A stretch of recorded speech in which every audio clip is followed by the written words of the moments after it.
Today on Investigate TV Plus, turning traffic stops into revenue streams. Why is there such a push for these citations, especially this amount? Where's the money going? What was their response? Because I wanted you to. Two former police officers claim they felt forced to write tickets to fill their city's coffers. I thought I was keeping the roadways safe. Our investigation reveals the loophole that makes it legal and solutions to limit the practice. Then, are modern machines failing faster? We'll break down why the lifespan of appliances could be shrinking and how high-tech features have an impact. Plus, families fight for accountability years after their son is killed serving in Afghanistan. To this day, nothing has changed. I mean, nobody has admitted fault to anything. How the sacrifice made by U.S. service members helped refugees get to safety. In-depth stories that inform and inspire. You're watching Investigate TV Plus. When you get a ticket from police, have you ever wondered what happens to the fines you paid? I'm Lee Zurich. And I'm Tisha Powell. Our investigation uncovered cities nationwide use traffic citations to bolster their budgets. The Institute for Justice calls it taxation by citation, and they found some state laws enable the practice, including in Georgia, where two police officers claim they were pressured to write traffic tickets to make their city money. Investigative reporter Andy Parati hears their stories and takes an in-depth look at solutions to address excessive citations. Drive through the city of Poland, Georgia, and you may hear a pattern of complaints pour in about its police force. It's crazy because you'll be slowing down and everything, and then boom, they're on you. It's a speed trap. A sleepy town in South Georgia covering less than 2 square miles.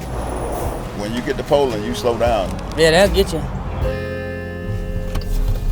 John Masters ticketed a lot of those drivers. As far as I knew, I was a model employee. When he worked at the police department about 2 years ago. I thought I was keeping the roadways safe. When did that change? For me, it started when I was told I needed to write so many tickets a night, and that those tickets paid for the car, paid for my salary, paid for the maintenance of the vehicle, the incidentals for the department, and paid for city services. So you believe that you wrote tickets that... Because of the quota that I would ordinarily have not have written.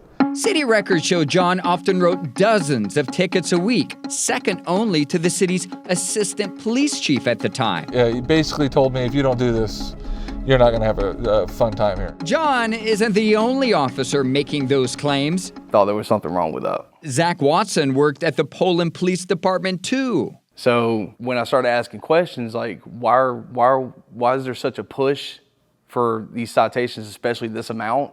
Where's the money going? What was their response? Because I wanted you to. We need that money. We uncovered 44% of Poland's city budget came from fines and forfeitures in 2022, revenue collected by the police force, nearly 50% the year before, around the same time John and Zach worked there. Poland has a long history of excessive ticketing claims. 15 years ago, the Georgia Department of Public Safety investigated its police department for profiting off drivers. While it cleared the agency of wrongdoing, it uncovered 103% of its budget came from traffic citations, pointing out it has an unusually large budget for a 5-officer police department for a town with a population of 1,700 residents. I don't know what money they need for Poland, but they sure getting it. The city of Poland is no outlier. State records show at least 17 cities in Georgia relied on 25% or more of their revenue from fines and forfeitures from 2020 to 2022. According to the Institute for Justice, Georgia ranks as the worst state in the country with laws that may enable or encourage what it calls taxation by citation. It's shocking. I mean, there's no doubt about it. We shared our findings with State Representative Joseph Gullett. That's more than problematic. It takes money to fund a city, but it doesn't need to be driven,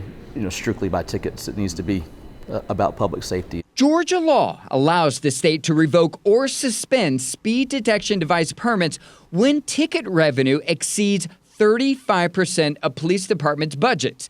But that only involves tickets for speeding-related fines. That means cities can collect as much revenue as they want from other traffic offenses. Representative Gullett, a Republican from Paulding County, says he wants to find a legislative solution to address the loophole. The best government is typically the one closest to the people, but sometimes they get it wrong, and that's when we have to go step in and try to right the ship. The city of Poland declined recent interview requests, but its attorney Tommy Coleman spoke to us in July of 2024, explaining why he believes lawmakers should leave South Georgia municipalities alone. Cities and counties in Georgia and other places ought to be able to master of their own destiny. They ought to be able to control their own revenue. Frustrated drivers who feel gaslit by what they call an unfair police practice. When you're coming through Poland, there's always got somebody pulled over. So hopefully they don't get us on the way down there. In a state that allows cities to collect unlimited cash from drivers through local law enforcement. Representative Gullett's proposed legislation could include a limit to how much money cities can make off traffic tickets, similar to one mandated in the neighboring state of Alabama. In 2023, a state law took effect capping the amount of traffic citation revenue a city can collect to 10% of its budget.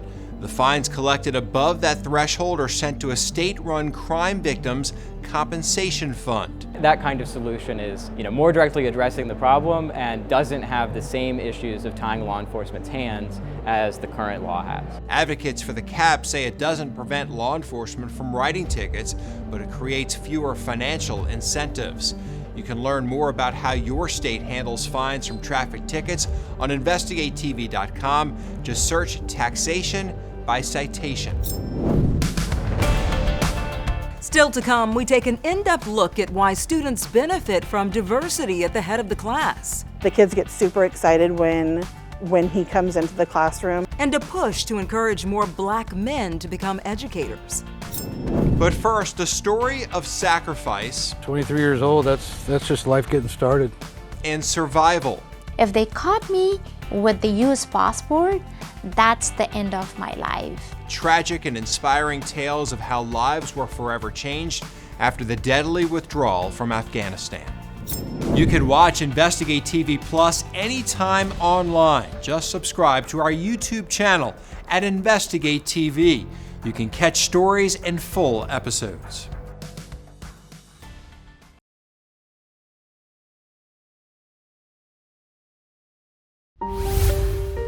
Nearly 4 years after the death of his son, a father claims there's been no accountability. In August 2021, the U.S. withdrew from Afghanistan, signaling the end to the longest war in U.S. history. But that day turned chaotic and deadly. A suicide bomber killed 13 U.S. service members and more than 100 Afghan people outside the Kabul airport. 20-year-old Lance Corporal Jared Schmitz from Missouri was among the soldiers killed that day. But his actions helped get thousands of people to safety. While his father fights for answers in his death, reporter Caroline Hecker shows us how his sacrifice helped give others a new beginning.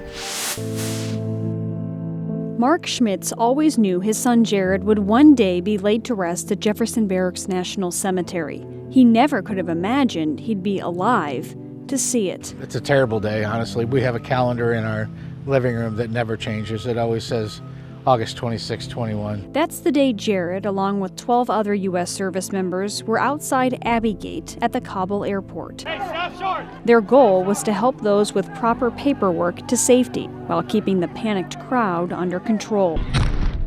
That day, a suicide bomber would take their lives, along with hundreds of Afghans. Schmitz wants answers to the chaos and bloodshed. 3 years later, he says he's still waiting. To this day, nothing has changed. I mean, nobody has admitted at fault to anything, and we all know, civilians alike, know this thing was a debacle and a total failure. Without the dedication and ultimate sacrifice made by Lance Corporal Schmitz and others, countless people would remain trapped in Afghanistan. Zizi Safi is grateful she's not one of them. I was very interested to be educated woman and independent woman from the beginning, from a very young age. She was 4 years old on 9/11 and remembers her father helping U.S. troops in their eastern village of Afghanistan. Able to attend school, she decided to learn English when she was 15. That choice would alter the course of her life. The class finished and then we were coming back home. We were captured by the Taliban. She says the Taliban kidnappers beat and tortured her for wanting to learn English. We get to the riverside and then they took my book and threw it away in the river. And then I told them the truth that you took away my book from me, but you cannot take the knowledge in my mind away from me. After 4 days, she was able to convince her kidnappers to let her go home to her parents before agreeing to return to marry one of the elder leaders. That, she says, was never going to happen. Instead, impressed with her ability to outsmart the Taliban, the U.S. military offered her a job as a translator. This is me when I was 16 years old and I started my job with them. Zizi went on daily missions with U.S. forces, serving as both a translator and culture advisor. She stood out as both an Afghan and a woman. I thought this is the right thing to do, and I have the knowledge, I have the education, why not to help the U.S. military in Afghanistan? Here I was out on a mission. Over the course of 10 years, she helped collect information and facilitate meetings with military officials and locals. In August of 2021, after her service had ended, she remembers watching the Taliban take over from her apartment window. I can see the Taliban on the street building checkpoints, and I don't feel safe. If they caught me with the U.S. passport, that's the end of my life. But they said, you have no way, we believe in you, you have to make it to the airport, you have no choice. She made it, saying goodbye to her family before boarding the plane. It would end up being the last commercial flight out. Finally, after 10 years fighting against the Taliban, I was out of reach of the Taliban. And I was in the air, and after a few hours, I landed in Doha. 3 years later, as Zizi looks forward to her life in America, the Schmitz family is left wondering what could have been. 23 years old, that's just life getting started. And he would have really been figuring out who he really was, It's a chance Jared will never get, but the greatest of gifts he gave others. God felt his work here was done. In September 2024, the Schmitz family traveled to Washington, D.C. to receive the Congressional Gold Medal on behalf of their son, awarded posthumously to the 13 U.S. service members killed in the attack. As for Zizi, she now has a job, a place to live, and most exciting, she says, her driver's license. Still ahead, coming clean about the longevity of a washing machine.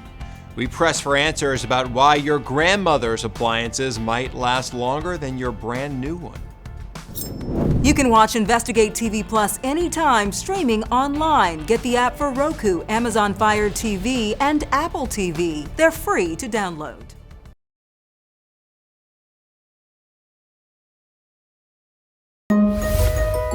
Is newer always better? From refrigerators to washing machines, appliances can do more than ever, but we've uncovered a downside to these snazzy features. Not only are these modern machines becoming outdated faster, but they are more likely to break than appliances built decades ago. And an expert we spoke with says it all comes down to a known business practice. Reporter Sharon Chen digs into why their lifespan seems to be shrinking.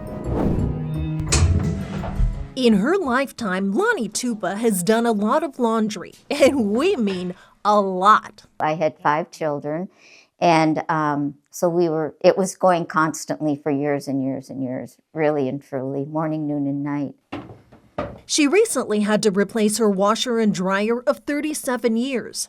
Yep, 37. I probably could have eked out even longer. But shopping for an appliance these days has become somewhat complicated. Some say manufacturers have really shut the door on quality. Good morning, Dolesbury Appliance. Welcome to Dolesbury Appliance of Leavenworth. I have been directly in the appliance business for right at 50 years. Ferg Massing is the owner. And in more recent times, he's noticed a change. Appliances were not failing at this very rapid rate, and it happened very quickly. What do you call this area of the store here? This is, I refer to this as my appliance graveyard museum. To sum it up, they just don't make them like they used to. These are washers that have all been thrown away in less than 3.5 years. Wow. And we have one model that literally was only 1.5 years old. It's a problem Ferg calls planned obsolescence, the business practice of designing products to break quickly or become obsolete in a short time. In fact, take a look at this study from Pulse Technologies. The appliance repair company surveyed 80 technicians and found 70% of repairs were on appliances 5 years or younger. The study also found washers broke down the most often, followed by dryers. Refrigerators were the most difficult to fix. And all of the above, Ferg says, simply too expensive. Service call fees have gone up, parts have gone up. This is an urgent need. Sometimes the servicers are not available for a week or two. And technology is also playing a role in watering down that quality. The electronics that are put into the machines appear to be just simply a lower level of quality. It's almost like they all got together and said, well, what the heck, you know, and then just started making a lower quality appliance. Ferg has even tried to send the message himself. I have tried to preach to these manufacturers that the quality of their product is not up to expectations. They don't want to accept that. They don't want to talk about it. They don't want to listen to you. They don't want to listen. I think we have to accept what we've got. But I would love to tell a different story when my customers come into the store. But it's a story he doesn't see improving anytime soon. I do not see that as a desire from the manufacturer side to have an incentive to do that. As for Lonnie, she did her homework and she chose this set of Speed Queens. I've already washed 4 loads and they're working great. Banking on the motto, built better to last longer. Ready for another 37 years. That's right. Or I'll more. be 110 when that happens. This is definitely true. I mean, we have problems with our dryer all the time. And I know we're gonna need to get a new one soon, and it's not that old. You know, my dad used to say that dryers are really simple appliances, and he would just fix it year after year. But now you don't want to mess with them. No, you don't. Not at all. All right, to get the best bang for your buck, Massing encourages you to do your homework looking for a simpler machine and try to buy American made. He says that way you will have more resources to try and fix the appliance because finding the right part has become a major part of the problem.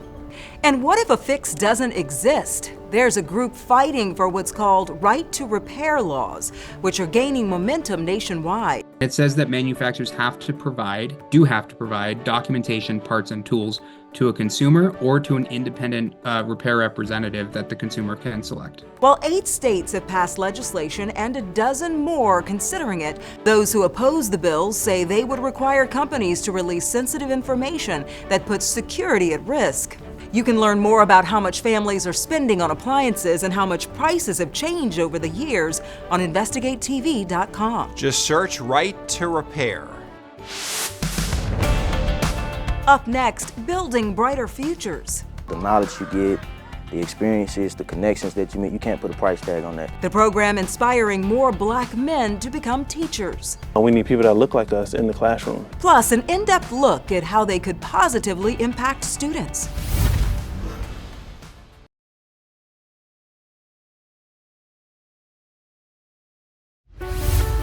Increasing representation in classrooms. Research finds students, especially Black children, benefit from teachers who look like them. Reporter Alexis Dominguez takes us to an Arizona elementary school to see how encouraging diversity is inspiring the next generation of teachers.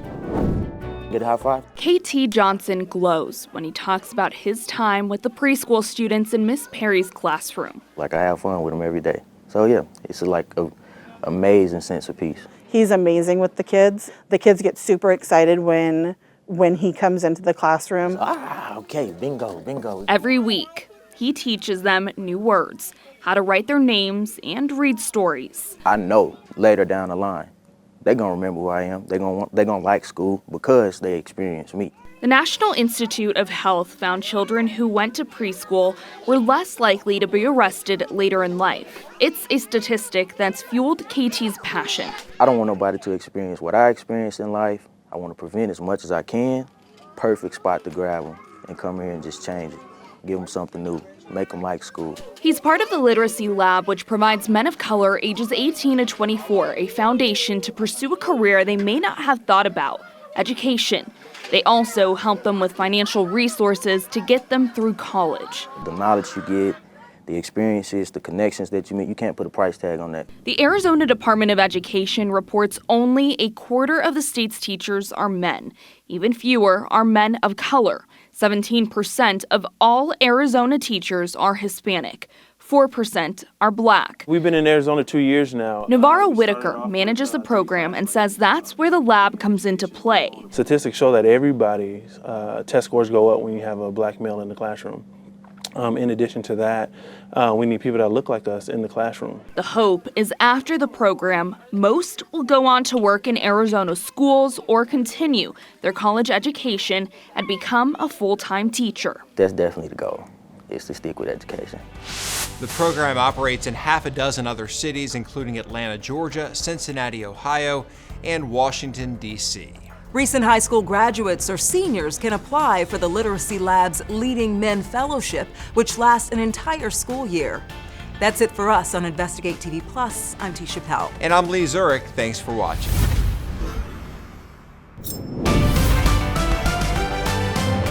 On the next Investigate TV Plus, tens of thousands of incarcerated women stripped of their dignity by a lack of access to menstrual products. It is dehumanizing, it is demeaning, it is a problem universally across the country. Our investigation exposes the dangerous consequences and how one state is making period care easier and more equitable for inmates.